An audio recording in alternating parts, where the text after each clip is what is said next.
This is B class, number 7. We started with finishing the shim sham. We finished the shim sham, so the new move was Shorty George, which looks like this. 8 and 1, 2, 3, 4, 5, 6, 7. So we broke it down into the very basic thing, which was the first thing, your Shorty George stance, which is balls of the feet, bent knees, and a little bit forward at the waist. And we started by just walking with this weird position. Then we added the kick, step, step. Kick, step, step, step, step, step, step, step, step. We'll do it for 8 counts in the shim sham, starting on 8, ending on 7. Then we added some of this hip motion where we bring the hip up on either side. Practice it like a bell going from side to side. And then we added stepping and bringing the hip up every time you step. We put our hands on our hips.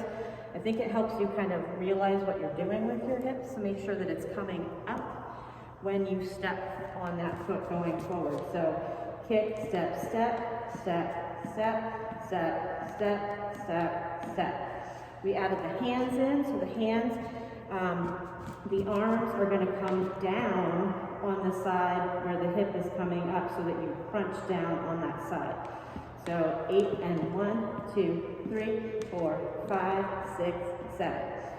So where this fits into the shim sham is when you're doing boogie backs and boogie forwards, you do that twice. And then you do boogie backs and Shorty George twice. And then that's the end, and you just social dance the rest of the music out.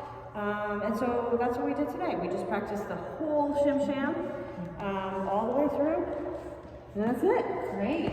And remember, in your class recap folder too, there is that video of people demonstrating the whole shim sham, so if you need to see it all together, you can see it there. Yes.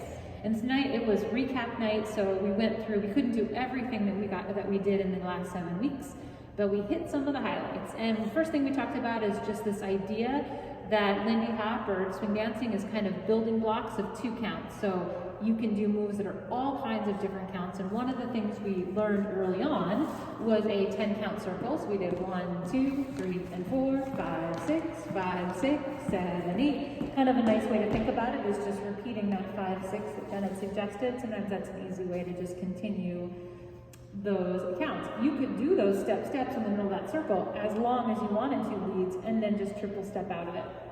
So then we put a few things together. We did a swing out. We did the 10-count circle. And then we did a send out. 6-count send out, and then we just kept dancing from there. So you've got, in this case, an 8-count move, a 10-count move, a 6-count move, just starting to flow those together. And then we did talk about just the idea of flow tonight, keeping that in mind while you're dancing. So for example, when we did that circle, we flow right into, follows take that momentum all the way to the end of the line, but then are light enough to be redirected the other way, really flowing into that send out. We worked on sugar pushes a little bit tonight. You guys did really well on sugar pushes. We worked on them quite a bit. So we did 1, 2, 3, and 4, 5, and 6, and 1, 2, 3, and 4, 5, and 6. So we talked about the leads footwork needs to be pretty right on, and the feeling needs to be there, and then the follows footwork will fall into place if the leads footwork is right on. Then we reviewed some of your Charleston stuff. You can go back to videos 5 and 6 for that. But at the end of the night, we just put on some music and had you guys mix your 6 counts, your 8 counts, your whatever counts, some Charleston, putting triple steps and Charleston steps in there, and mixed it all together, which is the point of this class, is to get you guys confident mixing a bunch of different things.